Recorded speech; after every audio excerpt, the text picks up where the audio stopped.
स्वागत है दोस्तों आप सभी का एक बार फिर से इंग्लिश के इस सेशन में। दोस्तों IBPS क्लर्क की ये सेशन चल रहा है और लास्ट सेशन जो है उसमें भी हम लोगों ने बहुत सारे क्वेश्चंस IBPS के डिस्कस किए थे। हम लोगों ने मेंस का क्वेश्चन किए, मेंस के सारे क्वेश्चंस किए, हम लोगों ने प्रीलिम्स के सारे क्वेश्चंस किए। दोस्तों उसी में आगे हम लोग कंटिन्यू करने वाले हैं, लेकिन मैं आप लोगों को एक अलग तरीके के नए नए टाइप्स के क्वेश्चंस हम लोग इसमें करने वाले हैं। ये क्रैश कोर्स रहेगा, एकदम नए फ्रेश क्वेश्चंस आप लोगों के सामने रहेंगे।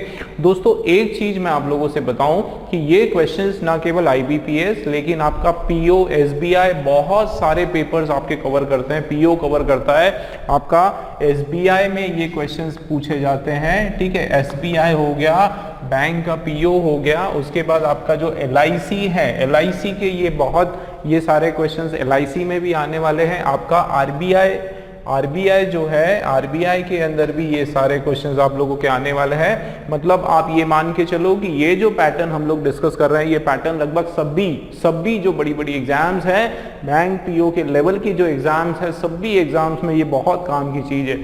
दोस्तों मैंने क्या किया है, आपके सामने एक फॉर्मेट लिखा हुआ है। नॉर्मली एग्जाम जो होती है उसके अंदर आपके सामने एक पैटर्न दिया रहेगा, फॉर्मेट दिया रहेगा, आपको पता रहेगा कि किस तरीके से करना है। देखो डायरेक्शन इसमें लिखा हुआ है। डायरेक्शन हमारा क्या है, देखो देयर आर 4 सेंटेंसेस। देखो क्या है डायरेक्शन, मैं आपको पढ़ देता हूं। There are 4 sentences, you have to find out which of the following sentences is या are correct according to grammar and context। मतलब आप देखो दोस्तों कि कितने सेंटेंस हैं हमारे पास, 4 सेंटेंसेस है। इस तरीके से A, B, C, D और एक पांचवा वाला E ऑप्शन जो हमेशा आपका all are या तो करेक्ट लिखा होगा या फिर यहाँ पे लिखा होगा all are इनकरेक्ट। ये दोनों में से कोई एक बात होगी, ठीक है। 4 सेंटेंस हमारे पास है। You have to find out which one of the following is correct, is और are correct according to grammar and context, ठीक है, ना केवल ग्रामर। देखो दोस्तों ये बहुत इंपॉर्टेंट बात बता रहा हूं, क्वेश्चंस बिल्कुल ध्यान से पढ़ना है आप लोगों को। कई बार आप लोग देखोगे ग्रामर के हिसाब से आपका पूरा करेक्ट आता है सेंटेंस, लेकिन कॉन्टेक्स्ट मतलब उसको मीनिंग के सेंस में वो बिल्कुल रॉन्ग हो जाता है। तो आप लोगों को ना केवल स्ट्रक्चर्स ध्यान में रखना है, बट पूरा जो भी लिखा हुआ है उसका मीनिंग जो है पूरा उसको हिंदी में करके उसको पूरा अच्छे से तरीके से समझना है, ठीक है। तो दोनों तरीके से आप लोगों को याद रखना है, ग्रामर के सेंस से भी और कॉन्टेक्स्ट के सेंस से भी। दोस्तों if all the sentences are correct और incorrect then mark E as your answer. अगर इनकरेक्ट हुआ या करेक्ट हुआ, जो भी यहाँ पे अवेलेबल ऑप्शन है, तो हम लोग लास्ट वाला ऑप्शन करने वाले हैं, ठीक है। क्लियर हुआ, पैटर्न क्लियर हुआ भाई। पैटर्न सबसे पहले क्लियर करो। ये पैटर्न मैं फिर से दोहरा रहा हूं दोस्तों, बहुत इंपॉर्टेंट है। जितने जो फीडबैक मैंने लिया है बच्चों से, ज्यादातर बच्चों ने यही बताया कि सर इस पैटर्न के बहुत क्वेश्चंस आते हैं। मतलब आपके सामने ऑप्शंस दिए हैं और उनके अंदर कुछ ना कुछ एरर्स हैं। मतलब एक तरह से आप देखो कितना इंटरेस्टिंग है ये क्वेश्चन। इसके अंदर हर एक जो आपका A, B, C, D 4 error के क्वेश्चंस इन्होंने दे दिया। हमको बताना है कि एरर है या नहीं है, और सबसे ज्यादा गलती जो है इसी में होती है। सबसे ज्यादा बच्चा जहां फंसता है, मार पड़ती है या अटकता है, वो इसी पैटर्न में अटकता है। इसलिए आप लोगों को बिल्कुल ध्यान से पूरे कंसंट्रेशन से देखना है, समझना है किस तरीके से मैं बताता हूं। चलिए तो क्वेश्चन की बात करते हैं। क्वेश्चन नंबर 1, फर्स्ट पॉइंट हम लोग A वाला देख लेते हैं। दोस्तों स्ट्रक्चर आप लोगों को यहाँ पे वापस जो स्ट्रक्चर हम लोगों ने किया वो वापस एक बार आपका रिवाइंड हो जाएगा। आप देखो क्वेश्चन क्या है, नॉट ओनली द डायरेक्टर। तो देखो एकदम दिमाग की बत्ती जल जाना चाहिए। कैसे कि नॉट ओनली सर ने बोला था, तो नॉट ओनली के साथ कुछ रूल भी बोला था। एकदम रिवाइंड कर लो, क्या रूल था, क्या रूल था, क्या रूल था। मैं आगे बताऊंगा, आप लोग जब तक सोचो क्या रूल था। तो आप देखो कि not only the director has made a good impression, ठीक है। ना केवल जो डायरेक्टर है उसने क्या किया, उसने बहुत अच्छा इंप्रेशन बनाया, बट ऑल्सो। तो देखो यहां तो कोई प्रॉब्लम नहीं है, नॉट ओनली हुआ तो उसके साथ बट ऑल्सो आएगा, लेकिन इसके और भी कुछ रूल है तो हमको देखना है, ठीक है। तो देखो ना केवल डायरेक्टर जो है उसने अच्छा इंप्रेशन बनाया, but also increase the motivation of the worker. और क्या किया उन्होंने, साथ ही साथ अपने जो वर्कर्स हैं उनको, उनका जो मोटिवेशन का लेवल है, उनका जो कॉन्फिडेंस का लेवल है वो बढ़ाया, ठीक है, बढ़ाया, इंक्रीज किया।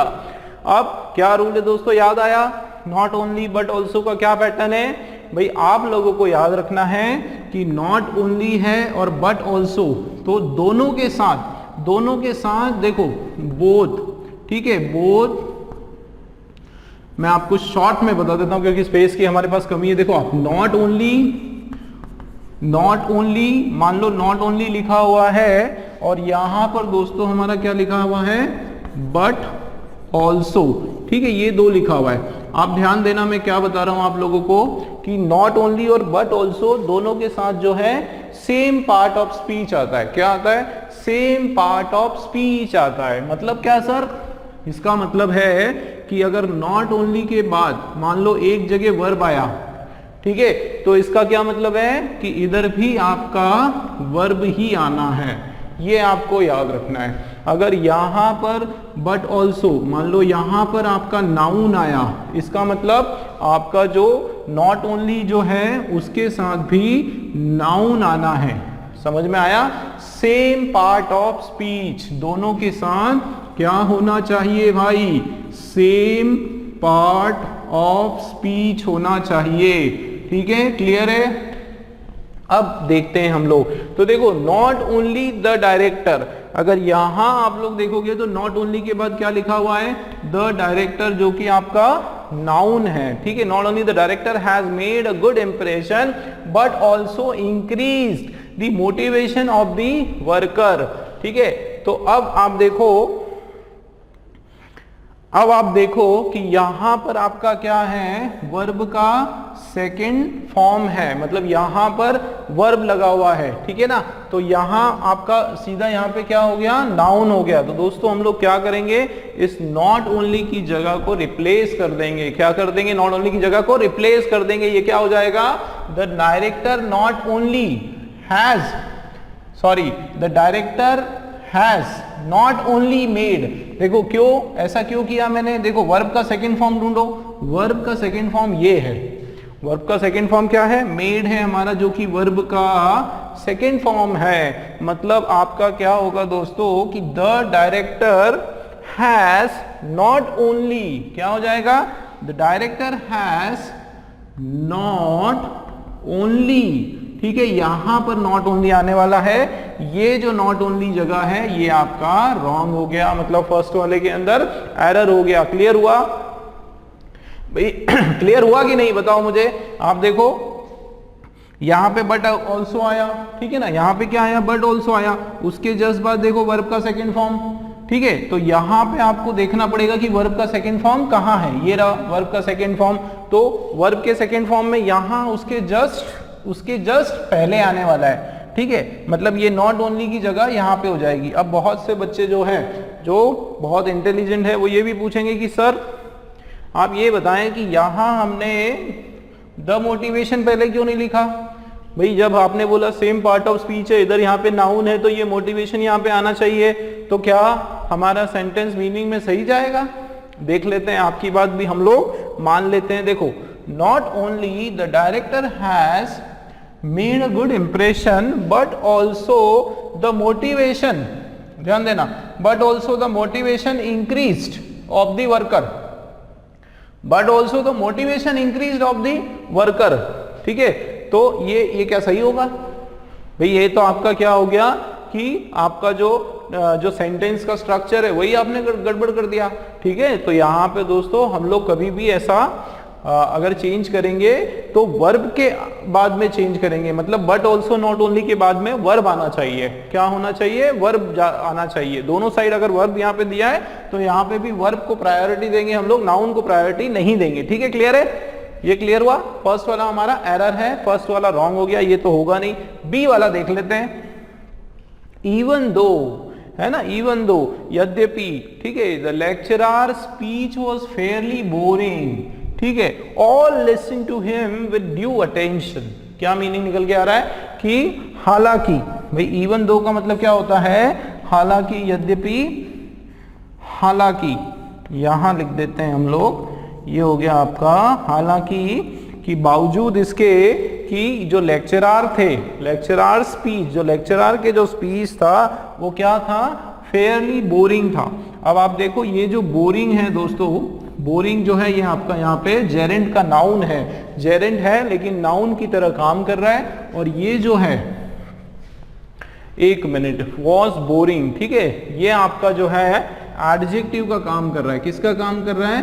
एडजेक्टिव। या अगर हम इसको वर्ब की तरह मानेंगे तो ये आपका एडवर्ब हो जाएगा, ठीक है। वो यहाँ पे इंपॉर्टेंट नहीं है, बस ये वर्ड आप देखो कि ये जो वर्ड है आपका ये किसको डिफाइन कर रहा है?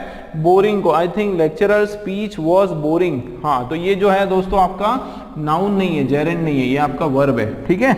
वाज बोरिंग कंटिन्यूस टेंस है, ये आपका वर्ब है। तो अगर ये आपका वर्ब है तो ये हमारा क्या हो जाएगा? एडवर्ब हो जाएगा। अब दूसरा सेंटेंस क्या है? All listen to him with due attention. सब ने जो है ड्यू अटेंशन से उनको सुना, मतलब बहुत ही ध्यान से उनको सुना। अब इसके अंदर एक चीज मैंने आप लोगों को बताया था, मैंने बताया दो वर्ड होता है दोस्तों, बिल्कुल दिमाग में बिठाओ आप लोग। एक है हमारा फेयरली, ठीक है, एक होता है फेयरली, दूसरा जो वर्ड है वो होता है रैदर। भाई दूसरा वर्ड क्या होता है? रैदर। फेयरली जो है ये इसका जो सेंस है ये पॉजिटिव सेंस होता है, मतलब फेयरली के बाद अगर कोई भी नाउन यूज करोगे, कोई भी वर्ब यूज करोगे तो वो पॉजिटिव सेंस का होना चाहिए। कैसा होना चाहिए? पॉजिटिव सेंस का। और रेदर जो वर्ड है उसके बाद जो वर्ब या नाउन आप यूज करोगे वो कैसे सेंस का होना चाहिए? नेगेटिव सेंस का होना चाहिए। दोनों का मीनिंग एक ही है, फेयरली, बोरिंग या रैदर, लेकिन फर्क कहां हो रहा है? सेंस के अंदर फर्क हो रहा है। एक पॉजिटिव सेंस के लिए यूज करते हैं और दूसरा हम लोग नेगेटिव सेंस के लिए यूज करते हैं। तो यहाँ पे आप देखो बोरिंग में, बोरिंग होना तो कोई अच्छी बात नहीं है, नेगेटिव सेंस का है, मतलब यहाँ पे फेयरली आपका रॉन्ग हो गया। भाई फेयरली के बदले क्या आने वाला है? फेयरली के बदले रैदर आने वाला है, ठीक है। क्या आने वाला है? रैदर आने वाला है, ठीक है। Rather boring, all listen to him with due attention, इसका मतलब है बी वाला भी हमारा रॉन्ग हो गया। चलिए नेक्स्ट देखते हैं, ये भी रॉन्ग, ये भी रॉन्ग। सी वाला देख ले, इन स्पाइट ऑफ, ये याद रखना। आपको मैं एक चीज बताता हूं दोस्तों, ये क्योंकि इसका जो क्वेश्चन है आपका LIC में बहुत आता है, ठीक है, आपका IBPS मेंस में बहुत आता है। ये जो वर्ड है इन स्पाइट ऑफ, ठीक है, तो ये कभी भी एक साथ नहीं होता है। इंस्पाइट का मीनिंग अलग होता है और इंस्पाइट के साथ कभी भी ऑफ नहीं आता है। बिल्कुल आप दिमाग में बिठा लो। इंस्पाइट जो है मतलब अगर मैंने यहां पे लिखा, ध्यान देना, अगर मैंने लिखा इस क्वेश्चन से अलग बता रहा हूं थोड़ा सा, जैसे अगर मैंने लिखा इंस्पाइट, जो वर्ड मैंने लिखा, ठीक है ना, तो इंस्पाइट जो है उसके साथ ऑफ नहीं आता है। मतलब अगर आपका इंस्पाइट के बीच में गैप है, नहीं है, यहाँ पे दोनों के बीच में गैप नहीं है, एक सिंगल रखा है, तो उसके बाद ऑफ नहीं आएगा, ये याद रखना, ठीक है ना, क्लियर है। अब उसी तरीके से आप यहां पर आप देखो कि इन स्पाइट अलग अलग है, इन अलग और स्पाइट अलग, तो उसके साथ ऑफ आपका आ जाएगा। क्लियर हो रही है मेरी बात? भाई इन स्पाइट ऑफ दोनों अलग अलग हैं, सेपरेट है, तो उसके साथ ऑफ आ जाएगा, और नहीं है एक साथ है तो उसके साथ ऑफ दोस्तों नहीं आएगा, ठीक है। ये बहुत कॉमन मिस्टेक करते हैं बच्चे, ये नहीं करना है आप लोगों को। फिर आप देखो एक और बात, एक और कमाल की बात मैं बताता हूं कि ये जो वर्ड है केवल इंस्पाइट, ये जो आपका वर्ड है इसका मीनिंग होता है डिस्पाइट ऑफ। भाई इसका मीनिंग क्या होता है? Despite of. ये भी आप लोग याद रखना कि कई बार आपको डिस्पाइट ऑफ हुआ या फिर इंस्पाइट हुआ, दोनों का मीनिंग एक ही होता है, ठीक है, के बदले। चलिए अब हम लोग हमारे क्वेश्चन की बात कर लेते हैं। भाई क्वेश्चन क्या है? In spite of all odds the young man pursued with his goal with knowledge and determination. क्या मीनिंग निकल के आ रहा है? कि के बावजूद, इंस्पाइट ऑफ का मतलब क्या होता है आपका? के बावजूद, ठीक है ना, के बावजूद। भाई किसके बावजूद? All odds. ऑड का मतलब है परेशानियां, कठिनाइयां, विपत्तियां, सभी विपत्तियों के बावजूद द यंग मैन परस्यूड, जो यंग मैन जो है उसने क्या किया? परस्यूड किया। परस्यू करना मतलब कंटिन्यू रखना, ठीक है। कोर्स कंटिन्यू करते हैं, किसी सब्जेक्ट को कंटिन्यू करते हैं, है ना, किसी डिग्री कोर्स को कंटिन्यू करते हैं तो हम लोग परस्यूड बोलते हैं। तो young man pursued with his goal. दोस्तों ये याद रख लो, बिल्कुल दिमाग में बिठा के रख लो, परस्यूड के साथ विथ प्रीपोजिशन नहीं आता है। परस्यूड एक ऐसा वर्ड है दोस्तों, याद रखो कि ये जो परस्यूड है ये परस्यूड है, ये एक ऐसा वर्ड है कि इसके साथ आपका कोई भी प्रीपोजिशन नहीं आएगा, ठीक है ना, कोई भी प्रीपोजिशन नहीं आएगा। परस्यूड के साथ जो है नो प्रीपोजिशन होता है, ये बिल्कुल दिमाग में आपको याद रखना है, ठीक है, बिल्कुल याद रखना है आप लोगों को। नो प्रीपोजिशन होता है of his goal with knowledge and determination, इसका मतलब ये भी आपका एरर, ये भी राइट नहीं है। फोर्थ वाला देख लेते हैं, timely confirmation of elements help donors start on early treatment and take precautionary measures। फिर से मैं आप लोगों को पढ़ लेता हूं, timely confirmation of ailments help donors start on early treatment and take precautionary measures। क्या मीनिंग निकल के आ रहा है भाई? मीनिंग हमारा हो रहा है टाइमली कंफर्मेशन ऑफ ailment। इसमें मुझे बताओ एक चीज, सब्जेक्ट क्या है बताओ जरा भाई, सब्जेक्ट क्या है हमारा? इसमें देखो टाइमली कंफर्मेशन ऑफ आइलमेंट, तो ये इसमें टाइमली सब्जेक्ट है कि कंफर्मेशन सब्जेक्ट है कि आइलमेंट? आइलमेंट का मतलब होता है बीमारी, ठीक है, इलनेस, ठीक है, तो यहाँ सब्जेक्ट हमारा क्या हो गया? कंफर्मेशन, ठीक है भाई। समय पे अगर हमको ये चीज कंफर्म हो जाए, क्या कंफर्म हो जाए? बीमारी का पता लग जाए, तो बीमारी का पता लगना, बीमारी का निश्चय होना, बीमारी का निश्चय होना, तो यहां पर आपका जो सब्जेक्ट है दोस्तों, कंफर्मेशन आपका क्या है भाई? कंफर्मेशन आपका सब्जेक्ट है। अब बताओ सब्जेक्ट है तो कौन सा सब्जेक्ट है? सिंगुलर सब्जेक्ट है, याद रखना दोस्तों, कंफर्मेशन जो शब्द है वो सिंगुलर सब्जेक्ट है, ठीक है ना। तो टाइमली कंफर्मेशन ऑफ सब्जेक्ट। अब एक बात बताओ, अगर हमारा सब्जेक्ट सिंगुलर तो वर्ब जो है वो भी सिंगुलर होना चाहिए, लेकिन यहां पर जो वर्ब है वो आपका प्लूरल हो गया, तो एरर निकल गई हमारी, हेल्प्स होगा, हेल्प नहीं होगा, ठीक है। मतलब आपका डी वाला भी रॉन्ग, इसका मतलब है ऑल आर इनकरेक्ट। जो आपका ई वाला ऑप्शन है that is absolutely correct by dear friends, ठीक है। Let's move on to the next question.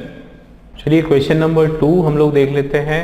Question number 2 में फर्स्ट वाला जो पॉइंट है, police are of the opinion that they will be able to nab the criminals very soon, ठीक है। तो यहाँ पर ये जो आपका पुलिस जो वर्ड है ये आपका प्लूरल नाउन है, ठीक है।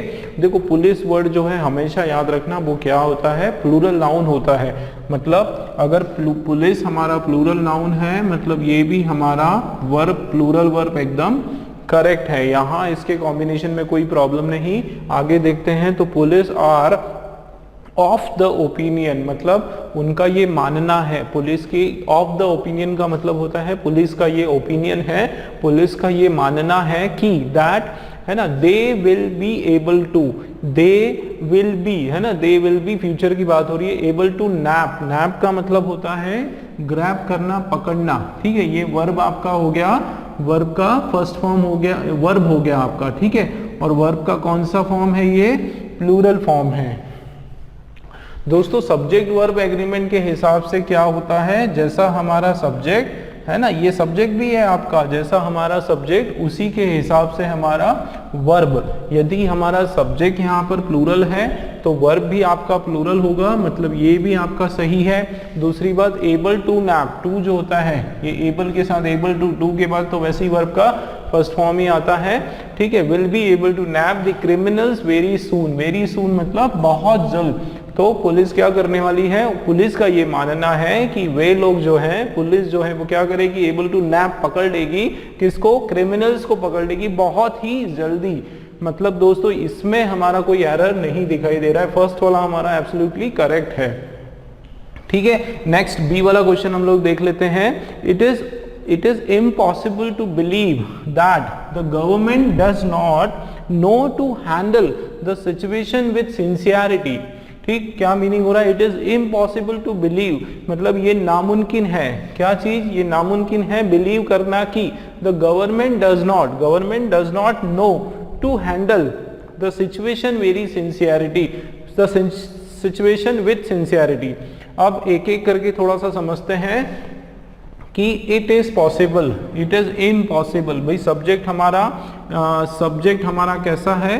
सिंगुलर सब्जेक्ट है, सिंगुलर सब्जेक्ट है तो वर्ब भी इसके साथ सिंगुलर वर्ब आ रहा है, कोई प्रॉब्लम नहीं है, ठीक है। इम्पॉसिबल टू बिलीव, तो टू है, टू के बाद वर्ब का फर्स्ट फॉर्म आ रहा है, यहाँ भी कोई प्रॉब्लम नहीं है। दैट की है ना, दैट क्या?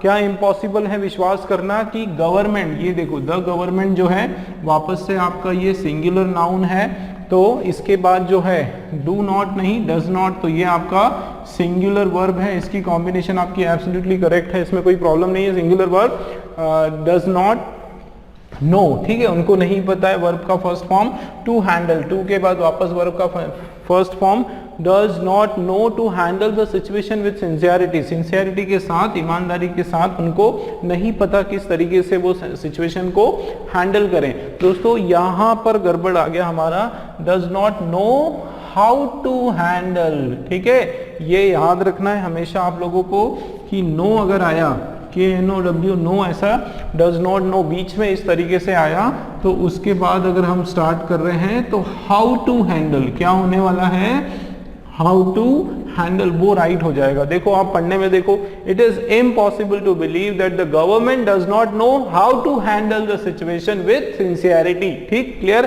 तो हमारा बी वाला रॉन्ग हो गया। Many, see देखो, many a politician believe that even after committing crimes they can exonerate from punishment, ठीक है, तो many a politician, ये देखो many a politician, कभी भी ये आया दोस्तों याद रखो, मैं आपका इसका एक शॉर्ट ट्रिक बताता हूं। मैनी लिखा है आपका, उसके बाद अ लिखा है, उसके बाद पॉलिटिशियन लिखा है, ठीक है ना, तो आप मुझे बताओ ये आपका नाउन है, ठीक है, ये आपका नाउन कैसा लग रहा है, सिंगुलर नाउन लग रहा है। अब इसके बाद क्या है, यहाँ पे अ है, ठीक है ना, अ लगा हुआ है, तो भाई अ तो होता ही हमारा एक को बताने के लिए, एक को शो करने के लिए, ठीक है, अ मैनी होता तो चीजें कुछ और होती, ठीक है, स्ट्रक्चर कुछ और होता।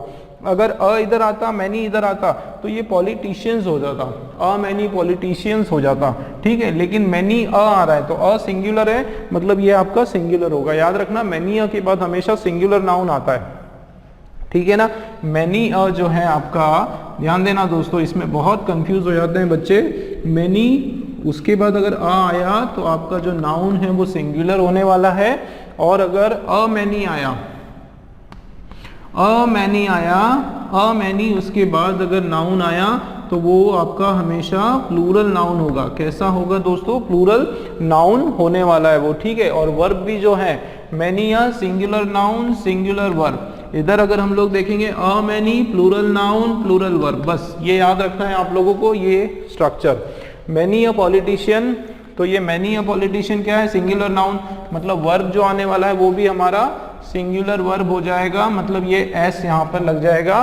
बिलीव रॉन्ग है, that even after committing crime, crime commit करने के बाद, देखो आफ्टर कमिटिंग क्राइम करने के दौरान या करने के बाद क्या, दे कैन, ये वे लोग मतलब कौन, पॉलिटिशियंस लोग, दे कैन एक्सोनरेट, एक्सोनरेट का मतलब होता है बच निकलना, ठीक है, बच निकलना, एक्सोनरेट फ्रॉम, किससे बच निकलना, पनिशमेंट से, वो पनिशमेंट को आराम से ओवरपास कर सकते हैं, बच निकल सकते हैं, उससे एक्सोनरेट कर सकते हैं, ठीक है। तो यहाँ पे भी हमारा वर्ब का एरर हो गया। चलिए डी वाला क्वेश्चन हमारा है, after reading the whole content of the documents police agreed to register an FIR against the accused, ठीक है। क्वेश्चन क्या है हमारा, after reading the whole content, सारा जो कंटेंट है, सारा जो डॉक्यूमेंट्स है, जो भी उनके पास जो फाइल्स वगैरह आई, जो गवाह सबूत उन्होंने इकट्ठे करा, सब कुछ जो उन्होंने पढ़ा, उसके बाद of the document, sorry whole content of the document, contents of the documents, police agreed to register an FIR against the accuse, मतलब वो सब पढ़ने के बाद पूरे डॉक्यूमेंट के अंदर जो जो मटेरियल था, कंटेंट मतलब जो जो मटेरियल था, वो सारा पढ़ने के बाद पुलिस जो है वो इस बात पर क्या हुई, अग्रीड हुई, राजी हुई, टू रजिस्टर करने के लिए the FIR against the accuse, मतलब क्या है कि सारा छानबीन करने के बाद सारे कागजों के जो कंटेंट है, मटेरियल, उसको पढ़ने के बाद पुलिस इस बात पे राजी, FIR लिखने पर, उस अक्यूज की FIR लिखने के ऊपर राजी हुई, ठीक है। अब यहाँ पर ये जो वर्ड है कंटेंट, ये कंटेंट का मैं आप लोगों को बताता हूं। सपोज ये आपका वर्ड है कंटेंट, दोस्तों कंटेंट का दो मीनिंग होता है, ठीक है। कंटेंट जो एक होता है धैर्य रखना, कंटेनमेंट रखना, ठीक है। एक कंटेंट का मतलब होता है आपका सेटिस्फैक्शन, एक कंटेंट का आपका मीनिंग क्या होता है, सेटिस्फेक्शन होना, धैर्य रखना। और दूसरा जो कंटेंट होता है ये एक्चुअली कंटेंट्स होता है, कंटेंट नहीं होता है, क्या होता है, कंटेंट्स। कंटेंट्स का मतलब होता है कोई इंफॉर्मेशन, कोई मटेरियल या किसी तरह का कोई इंडेक्स, कोई डेटा, ठीक है, कोई कैटलॉग, है ना, इस तरीके से कोई मटेरियल, मतलब कोई स्टैटिस्टिक्स, कोई डेटा, कोई ग्राफ्स, कोई मटेरियल की बात हो रही है। तो ये कंटेंट्स कभी आप लिखोगे तो उसके साथ एस लगता है, ठीक है, तो मतलब ये एस का एरर है यहाँ पे। ये आपका कोई वर्ब नहीं है कि इसमें एस लगा दिया, ठीक है ना, ये एक्चुअली दो अलग अलग वर्ड है, ठीक है। जैसे कंटेंट एक अलग शब्द होता है और कंटेंट्स जो है एक अलग वर्ड होता है ना। कंटेंट अगर केवल हुआ तो उसका मतलब है कंटेनमेंट, सेटिस्फेक्शन, धैर्य, सब्र। और अगर यहाँ पे कंटेंट्स हुआ तो हम लोग बोलेंगे कि हाँ कोई मटेरियल, कोई डॉक्यूमेंट, कोई उसका लिखा हुआ, कोई इंडेक्स, कोई डेटा, कोई कैटलॉग, कोई उसके अंदर जो छुपी हुई जानकारियां, वो होता है कंटेंट, ठीक है, क्लियर है। Of the document police agreed to register an FIR against the accuse, ये आपका हो रहा है। दोस्तों ये जैसे एक वर्ड है कंटेंट, इस तरीके का मैं आपको एक और वर्ड बताता हूं, ठीक है ना। एक होता है आपका बिसाइड, ठीक है, ये आप लोगों ने सुना होगा बिसाइड। और दूसरा एक वर्ड आपका होता है बिसाइड्स, ठीक है, इसी तरीके का। भाई बिसाइड का मतलब होता है बगल में, ठीक है, बिसाइड का मतलब क्या होता है, बगल में या बाजू में या साइड में, ठीक है, नजदीक में। और बिसाइड्स का कुछ और मतलब निकल के आता है, बिसाइड्स का मतलब होता है के अलावा, ठीक है, के विपरीत, इस तरीके के सेंस। तो ये एस का जो है बहुत इंपॉर्टेंट मीनिंग होता है, आप लोगों को याद रखना पड़ेगा, ठीक है, कंटेंट का आप लोग याद रखना। तो ये भी आपका जो है रॉन्ग हो गया। ऑल आर इनकरेक्ट तो होगा नहीं हमारा, क्योंकि हमारा फर्स्ट वाला करेक्ट है। तो ये ई वाला भी रॉन्ग, बी वाला जो ए वाला हमारा जो ऑप्शन है वो राइट ऑप्शन है। चलिए नेक्स्ट क्वेश्चन देखते हैं।